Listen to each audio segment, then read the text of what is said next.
Olá, olá, boa tarde. O programa Gente que Fala está começando ao vivo pela Rádio 365, a sua rádio de todos os dias. Nossa transmissão também pela UTV, a TV da internet e pelas redes sociais, Instagram, Facebook, nosso canal no YouTube. Tudo no ar, tudo ligadinho, tudo à sua disposição para você acompanhar essa nossa jornada de hoje. Até 1 da tarde a gente quer você por aí, curtindo, comentando, compartilhando a nossa transmissão. Envie perguntas também aos nossos entrevistados. A interação com a gente é bem legal. 973350038 é o WhatsApp. 973350038. Meio-dia e um, pessoal. Eu sou o Mauro Friesman. Hoje é quinta-feira. Você conhece o nosso espaço aqui, já é tradição, mais uma edição do Gente do MPD que Fala. Parceria nossa com o Movimento do Ministério Público Democrático, o apoio da Câmara Brasileira de Diagnóstico Laboratorial e do escritório Nasser Rajab, advogados associados. Vamos então conhecer os nossos convidados de hoje, que vão analisar os temas por aqui propostos.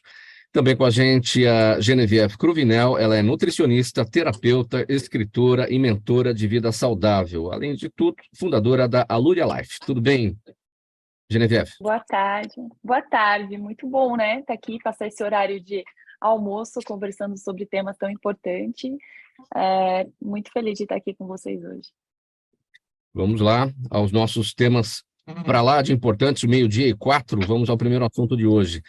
As investigações da Polícia Federal sobre negociação de joias, relógios e outros presentes valiosos recebidos pelo governo Jair Bolsonaro, com a participação de militares graduados, é a confirmação, segundo o historiador Jorge Ferreira, de que a corrupção chegou às 4 estrelas do Exército Brasileiro.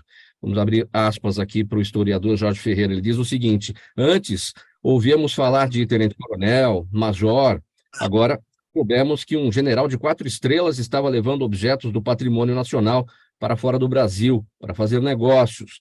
É estarrecedor, são as palavras aqui do historiador Jorge Ferreira, da Universidade Federal Fluminense, e ele se refere ao general Mauro César Lorena Cid, que é o pai de Mauro Cid, ex-ajudante de ordens de Jair Bolsonaro.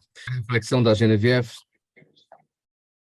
Perfeita, né? Eu acho que a colocação dos colegas, eu acredito que como cidadã nós ficamos estarrecidos com como essas notícias se tornaram comuns e como que a corrupção no nosso país se instituiu como algo natural, né?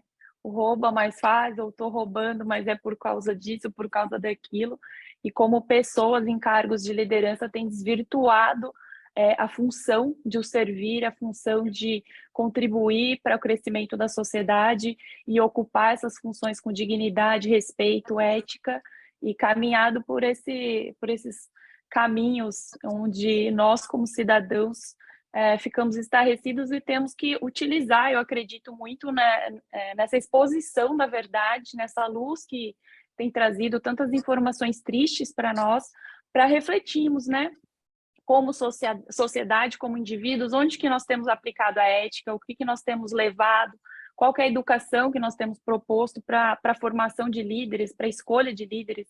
Acho que a doutora Natália falou muito bem sobre como que nós escolhemos o líder, né? É uma questão partidária, é uma questão de idolatria, ou a gente está avaliando realmente o caráter, a história de trabalho, a formação daquele indivíduo. E isso se reflete no resultado que nós estamos tendo, né? Acho que a gente precisa pensar bem nisso. Próximo tema por aqui agora. A Organização Mundial da Saúde atualizou as diretrizes sobre o consumo de gorduras e carboidratos como parte de uma dieta saudável. O objetivo é ajudar a reduzir o risco de ganho de peso e de doenças associadas à obesidade, como diabetes e problemas cardiovasculares.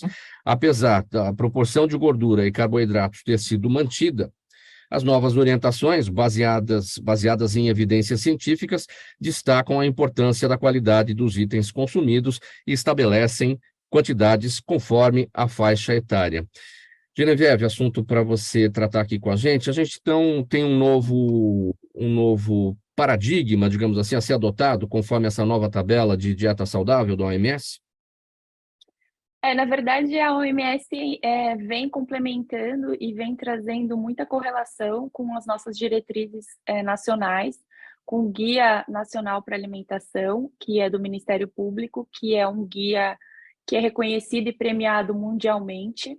Então, convergem, né? Essa quantidade de nutrientes, que eles mencionam a gordura, por exemplo, até os 30% da alimentação, o açúcar livre, 10% da alimentação. Todos esses números, esses índices, eles já eram usados, indicados.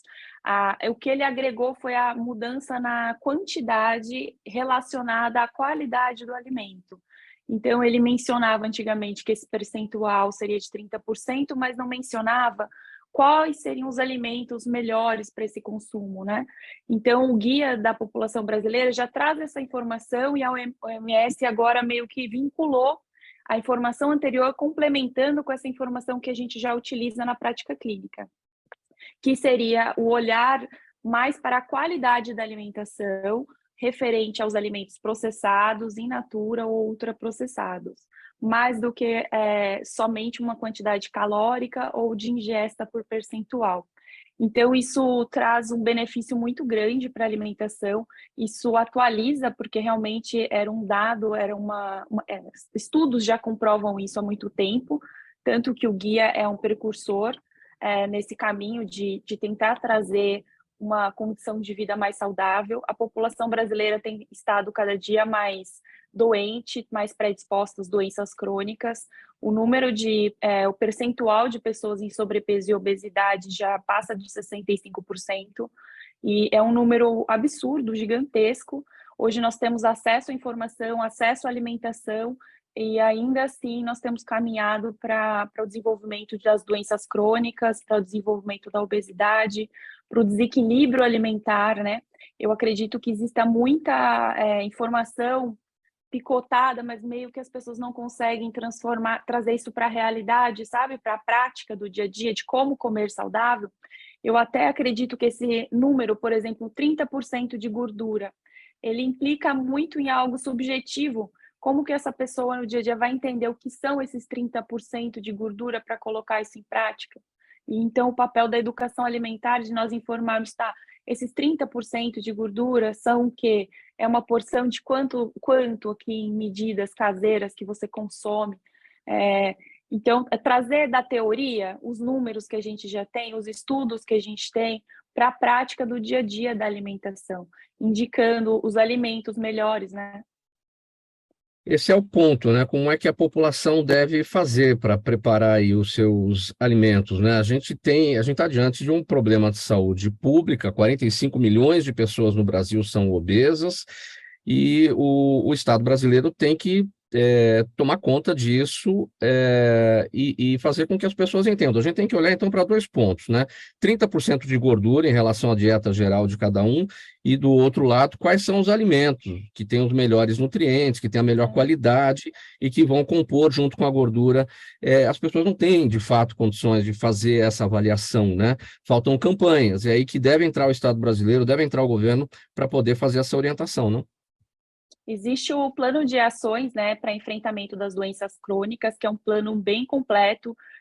Todos os veículos de comunicação e também o Sistema Único de Saúde em todos os seus postos, ele aplica isso no dia a dia, em questão de campanha, em questão de informação, mas o apelo da indústria da alimentação, né, é muito mais chamativo esses produtos ultraprocessados, eles são mais chamativos, as campanhas são mais elaboradas, e a gente, como cidadãos brasileiros, temos deixado a alimentação natural, aquela alimentação que vinha de casa, os legumes, os vegetais, as verduras.